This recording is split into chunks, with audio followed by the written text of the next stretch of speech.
दिल्ली में साल 2008 में 13 सितंबर के दिन कई बम धमाके हुए और इन बम धमाकों में करीब 30 लोगों की मौत हो गई थी। और इसके ठीक 5 दिन बाद स्पेशल फोर्स को और पुलिस को सूचना मिलती है कि दिल्ली के ही जामिया इलाके के बाटला हाउस में इंडियन मुजाहिदीन के वो तमाम आतंकी छिपे हुए हैं जिन्होंने हाल ही में दिल्ली के बम धमाकों को अंजाम दिया था। इस सूचना के आधार पर पुलिस मौके पर पहुंचती है, स्पेशल फोर्स मौके पर पहुंचती है और 2 आतंकियों को मौके पर ही मार गिराया जाता है। इस मुठभेड़ में जो स्पेशल फोर्स के एक अफसर थे वो भी शहीद हो जाते हैं, आनंद मोहन। और इस पूरे मामले का एक अलग से राजनीतिकरण किया जाता है। इस एनकाउंटर को उस वक्त की सत्तारूढ़ के द्वारा, कई राजनीतिक दलों के द्वारा फेक बताने की कोशिश की जाती है और कहा जाता है कि जो लोग इस एनकाउंटर में मारे गए थे वो आतंकी नहीं थे। ठीक 19 सितंबर को जब यह एनकाउंटर हुआ, इसके कुछ साल बाद सलमान खुर्शीद हैं कांग्रेस पार्टी के नेता, उन्होंने एक खुलासा किया और इस खुलासे में उन्होंने कहा कि जब सलमान खुर्शीद ने मैडम सोनिया गांधी को बाटला हाउस एनकाउंटर में मारे गए आतंकियों की तस्वीर दिखाई तो मैडम सोनिया गांधी की आंखों से आंसुओं की जो धार थी वो रुकने का नाम नहीं ले रही थी। आतंकवादियों की तस्वीरें देखकर, उन आतंकियों की तस्वीरें देखकर जिन्होंने दिल्ली के 30 मासूमों की जान ले ली थी, तब सोनिया की आंखों में आंसू नहीं आए थे, लेकिन बाटला हाउस एनकाउंटर की तस्वीरों ने सोनिया को झकझोर कर रख दिया था। आज मैं इस 2008 के दिल्ली बम धमाके की चर्चा क्यों कर रहा हूं? क्यों बाटला एनकाउंटर और बाटला हाउस से सोनिया गांधी के आंसू की आपको कहानी याद दिला रहा हूं? क्योंकि एक बार फिर से दिल्ली दहली है।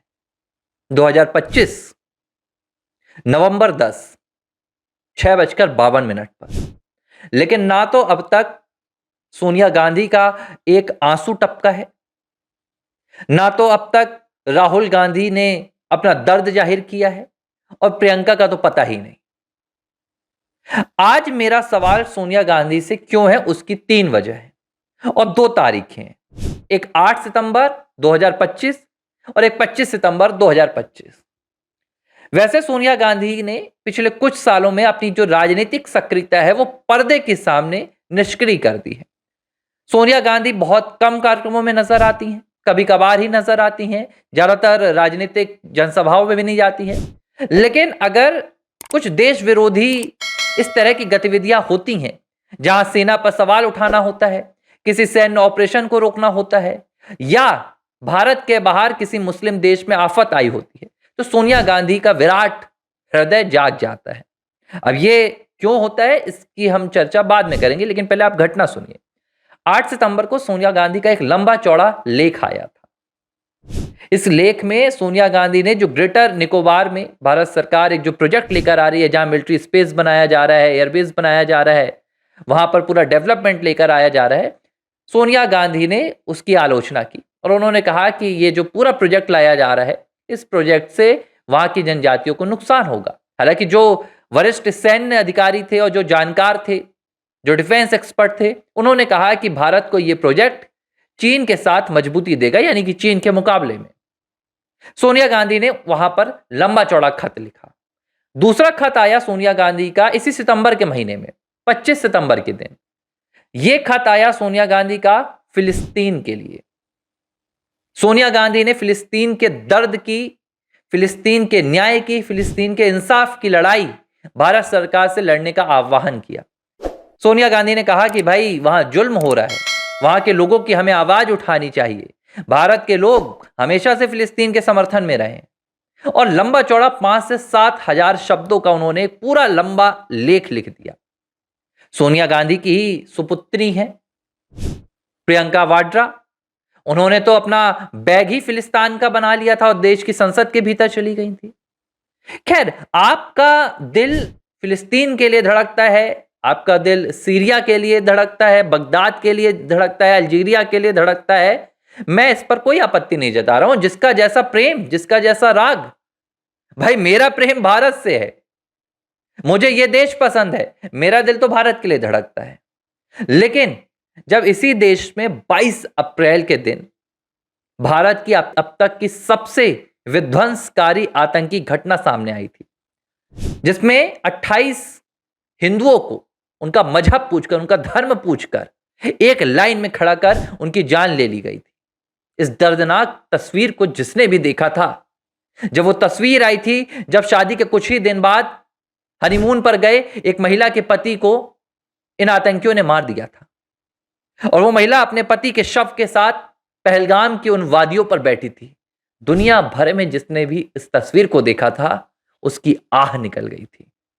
देश की तो मैं बात ही नहीं कर रहा हूं, देश तो आज भी वो नहीं भुला पाया है, शायद कभी नहीं भुला पाएगा। लेकिन मैडम सोनिया का एक बयान आज तक नहीं आया है। आज तक सोनिया गांधी ने पहलगाम हमले की निंदा नहीं की। आज तक सोनिया गांधी ने उस तस्वीर पर या उस दर्द पर मरहम लगाने की कोशिश नहीं की।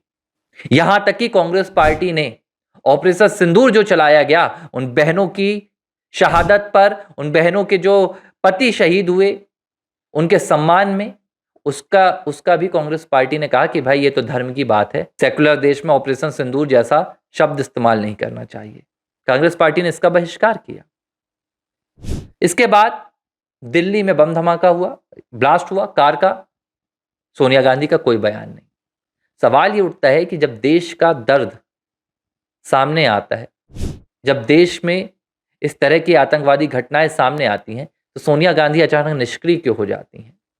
अब बात मैं अगर फिलिस्तीन की करूं तो आपको एक बड़ा चौंका देने वाला तथ्य बताऊंगा। जिस फिलिस्तीन को सोनिया गांधी अपना मानकर और फिलिस्तीन के पक्ष में, फिलिस्तीन के दर्द में अपना हाथ बटाने गई थी, पहलगाम की जब घटना हुई तो फिलिस्तीन ने भारत को खत लिखकर संवेदना तो जताई, लेकिन फिलिस्तीन ने उन आतंकियों को लेकर और पाकिस्तान को लेकर एक शब्द नहीं कहा। ना ही फिलिस्तीन ने यह कहा कि हां, आपको आतंकियों को जवाब देना चाहिए। यह है इनका डबल स्टैंडर्ड, उनको भारत से कोई लेना देना नहीं है। लेकिन भारत की लोकसभा में विपक्ष की नेता रही, यूपीए की चेयरपर्सन रही और 10 साल के लिए अघोषित प्रधानमंत्री रही, सोनिया गांधी ने कभी भी भारत की घटनाओं पर इस तरह के खत नहीं लिखे।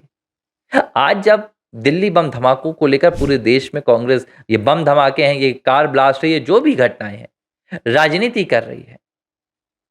कांग्रेस जब कह रही है कि भाई इस तरह की घटनाओं पर राजनीति नहीं होना चाहिए, कोई पीआर कर रहा है, कोई ट्वीट कर रहा है, तो मुझे वो घटना याद आ गई 2008 की, कि सोनिया गांधी की खामोशी भी एक बड़ा सवाल उठाती है कि देश की घटनाओं पर इन्हें दर्द नजर क्यों नहीं आता, और फिलिस्तीन, अल्जीरिया, बगदाद, सीरिया, इन जगह पर आतंकवादी घटनाओं पर भी इनका दिल क्यों दर्द से करहा जाता है। बहरहाल जवाब क्या है मुझे नहीं पता, आप कमेंट बॉक्स पर जरूर बताइएगा। एबीसी हिंदी न्यूज, आज ही जुड़िए हर खबर के साथ।